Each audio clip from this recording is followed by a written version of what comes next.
How is Reston different than other areas around here? Like, what makes it unique? It's a planned community. It has village centers. There's a lot of nature. There's walking paths. There's over 16 pools, 15 plus tennis courts. The people who are part of Reston Association get access.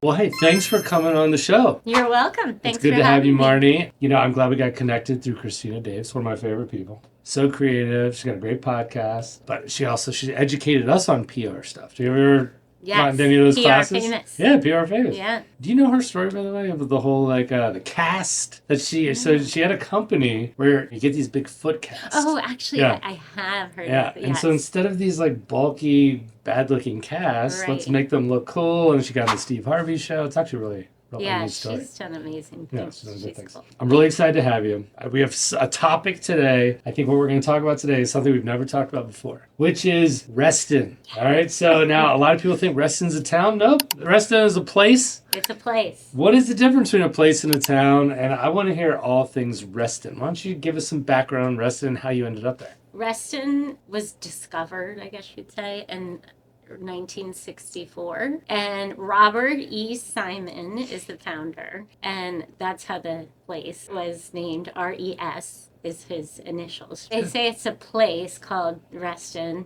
where you can live, work, and play, but it's governed by the HOA, Reston Association. Okay.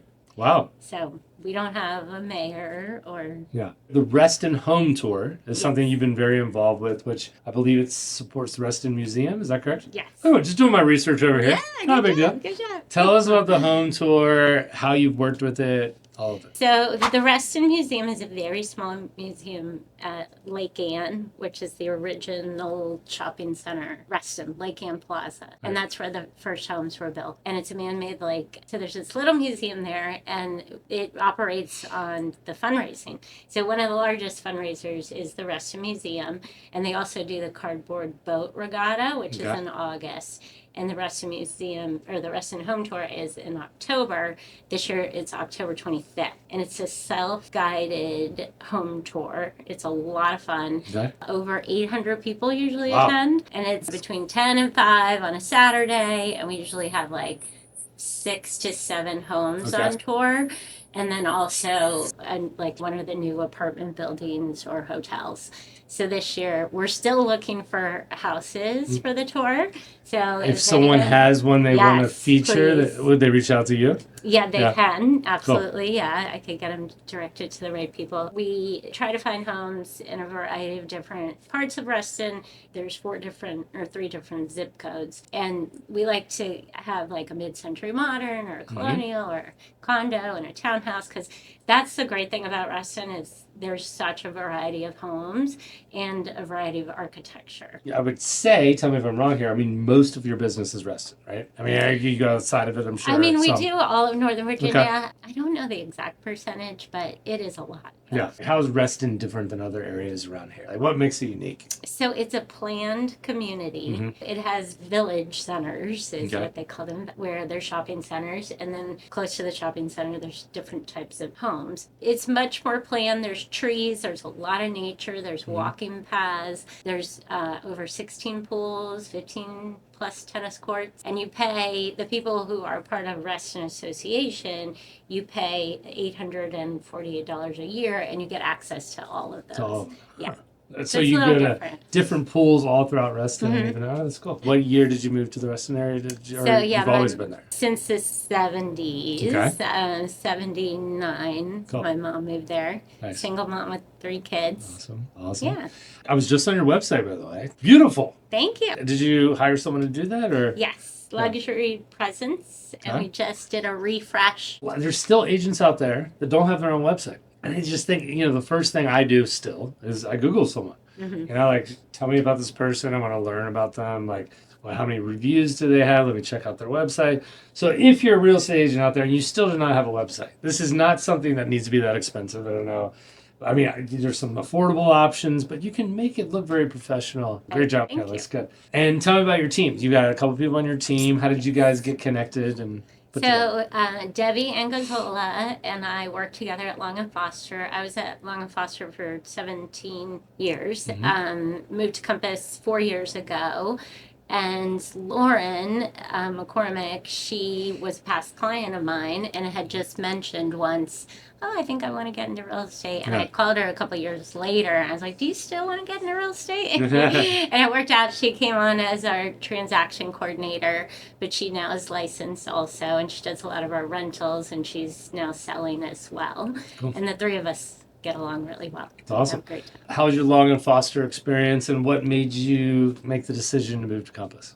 Long and Foster was a great company. I had really good years there. I joined Compass. I was going through kind of a life shift in 2020, as we all were. And they had heavily recruited me to be the founding team member for the Reston office, which wasn't quite fully open. So, and I was very impressed with their technology and marketing and the platform. So, is Meg Marsh in your office? Yes. Yeah, cool. Yeah, we work with Meg a lot. Yeah, and, she's great. She's great. So, very cool. So spring break recently happened. Did you go on spring break? No. No spring. Okay. you have two kids. I do. A little older. Went to Virginia Tech, I believe. Yes. Nice. Yeah, which you also did. Yeah, the whole family are Hokies. Yeah. My dad went to Virginia. My sister went to Virginia Tech. I went to JMU. So we were a very split household. It used to be, though, it was UVA versus Virginia Tech, and they would play football, and I was always left out. But now JMU is good at football and basketball. Right. So now we actually beat them. Which is awesome. I know. Good dogs. I was just at JMU this past weekend.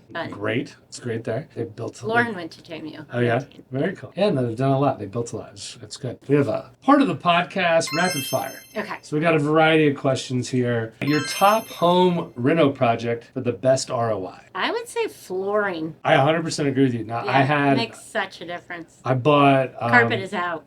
Carpet is out, right? I bought a house in 2016, thin, dark floors. And we recently, my house isn't that wide, so I was trying to figure out, should I go 5-inch or 7-inch? I went with the 7, which I'm glad I did. And we went to a light floor, and man, it feels so much more open. Yeah. Really a massive change. I think it makes a huge difference. Yeah. Besides wood flooring, are there other types of flooring you suggest? Luxury vinyl plank is in. I think you can make a mistake with that if you choose the wrong material or the wrong color, because some of it can look really fake, and there's nothing like real hardwood in my opinion. Sure. But definitely don't do carpet. Yeah, I used to live in San Diego for 13 years, and we had some really cheap vinyl, and it was so bad. Within a year and a half, it was peeling up. It's what a waste. Don't do that. Best hidden gem in Reston. Well, I am a regular at Red's Table, which is owned by some brothers who grew up in Reston, and it's right on Lake Thoreau. So great little place. Nice. So live and restaurant and music, all of it. Cool. What about something that's non-restaurant? Would it be the museum? Museum? The museum. The museum's good. And there's a lot of public art in Reston. Cool. So you can go to the Reston Museum and get a little map of all the public art if you're into that. And you can go to all the different spots in Reston to see it. It's cool. I've got a whole bunch of artists in my family, so maybe we'll do this on a weekend. I appreciate that. One word your clients would use to describe you and your secret weapon as an agent.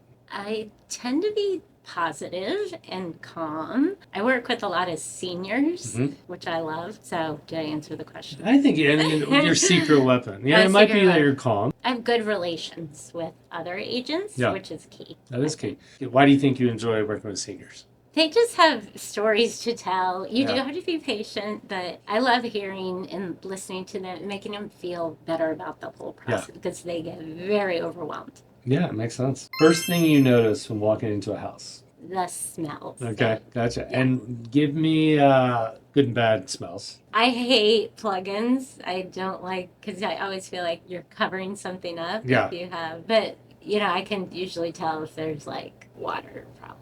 Yeah. Mold, mildew. You can smell it, basically. Yeah. Candle-wise, is that something you put candles on consistently in your own house or not? We never use candles, but I feel like we should. Yeah. Sometimes I use them if they're, a certain set. But opening the windows is the best. Yeah, it's nice. All right. Most underrated thing about Northern Virginia real estate? I think that you can get just all different types of houses.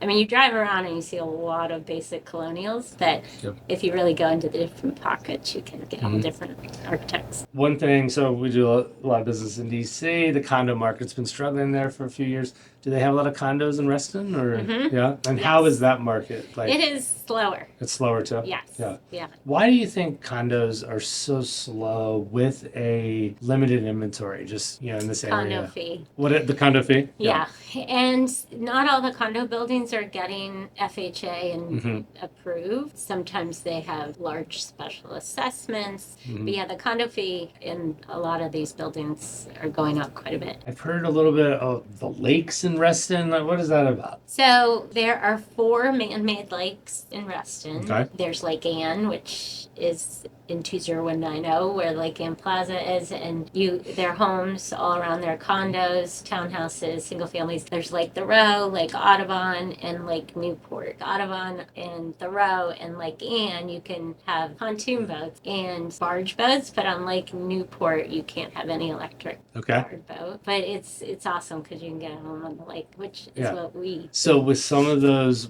motors, I guess, that are allowed, I mean, can you have like someone skiing behind it, or you're not allowed to go that fast? No. Okay. So you're just like kind of trotting along. Yeah, there's a certain horsepower that you're allowed. There you go. Okay. Yeah. Is fishing allowed in these lakes? You can fish. Nice. Yeah. Nice. My kids are, like, I've never seen people love fishing as much as my kids. My parents live in the Rappahannock River in Tappahannock, Virginia, and it's actually on the water, and these kids will fish 12 hours a day on a dock. It's How just old are unbelievable. your kids? 11 and 9 are the boys, and then Okay. my girl's 5, and she's the same way too. Come to Reston. So I was gonna say, if there's a good Reston area spot, then we'll give it a shot. Yeah, and Lake Fairfax is not part of Reston Association, but it's in Reston. Okay. Too. Very cool, very cool. Nice. Yeah. So a lot going on in the economy right now, uncertainty. Are you seeing people backing out of some buying, like as buyers or sellers? Is that happening, and how often are you seeing it? So we've had probably 4 or 5 buyers who were actively looking decide to pause because of the uncertainty of their job or the market or their stock market. So I have seen that. The listings are taking a little longer to sell. Last year, this time, I would have had multiple offers on almost every listing. Now, it's more like 1 or 2 offers. I mean, it depends on the property, obviously, but yeah. So I mean, that's what I was wondering, is like, was there enough built up buyers to like kind of fill that void a little bit? Sounds like it's transacting, but maybe definitely not as much as the seller's market as it was. Yeah. Which it's time. I mean, it's been crazy for the last 4 years. It'd be good for these buyers to actually get some options, a home inspection, you know, right? Contingency. I mean, they've had to waive everything. It's been really hard for the buyers. So I've been through a lot of the different cycles, and I think it'll be nice to be in a little more even market. Yeah, on the waiving of the home inspections. I've never felt good about hearing about that. Right. How have you kind of consulted with your clients on that? I mean, is it, I don't recommend it, but if you want it, you don't have a choice? I mean, or you try to do a pre-inspection if you're allowed to, because that will give you a general sense of the condition of the home and the major things, and just ask a lot of questions and try to get documentation on the age of HVAC, hot water heater, roof, windows, all those major things. And then get them a home warranty if they, are open to that. They're not always the best. They can at least give them peace of mind. Why would a seller not allow a pre-inspection? Is it more like, hey, I got problems here, I'm not going to allow it? Or is it more like, if I give it to you, I have to give it to all these other people?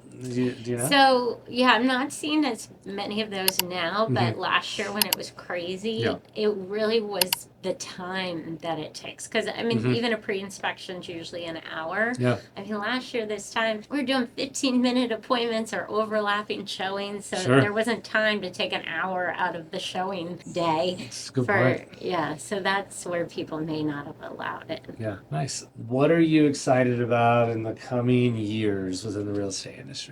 I think this area is still going to thrive. I don't think there may be a recession, but I think it's still going to be okay. And just to have a little more of an even market, I think is more of a win-win for both your clients. Sure. Well, not always the sellers. Of course, they want 10 offers and 100K over, but Of course I think even will be. Yeah. A lot of people talking about AI these days. Have you started playing around with AI? Do you guys utilize it at all? We do for our listing descriptions. I always, we have to go in and really edit it out because they sound too fluffy. I guess if you keep using it, it learns, what you like. So I've dabbled in it, but I haven't done a ton yet. There is, so we've been involved with it's called Video Power Conference. And so it's at the Alamo in Crystal City. There's this guy who speaks about how to do AI in real estate. He's known across the country. He's really good. Highly recommend it. So I'll send you the link to it. Do you have a lot of relocation partners or clients? No, I mean, people call who are relocating, but I'm not necessarily involved with a relocation company. Yeah, but individuals will be relocating that become client of yours and Absolutely. And what's great about Compass is we are all over the country. So I get calls from friends who have clients or themselves who want to buy a second home or move to another area, or their family member is moving from selling their house in Florida, and I can instantly connect them with another Compass agent. Right. We have an app that says find an agent. You just put in a zip code or city, and then you can. Yeah, and when someone is relocating and doesn't know the area at all, how often are people doing that virtually and never actually even coming? Are most people coming into town and taking a look? Do you have clients that are like, oh, let's take a virtual tour of this home? Yeah, we've done a lot of virtual tours. Yeah, they'll come, in the beginning maybe and get a general sense of the area. And then, if they're not here, they do rely on you to do the virtual tours. I've sold a few sight unseen houses, and it's always a little nerve-wracking. Sure. But we have to be their eyes and ears. It makes sense. For people that want to work with you guys, what's the best way to get your website or to reach out to you? Just marnieschaar.com and cell phone. 2 A's, right? SCHAAR. Well, hey, thank you so much for coming on. It was great to see you again, and look forward to staying in touch. Thank you so much. Absolutely. It's been fun.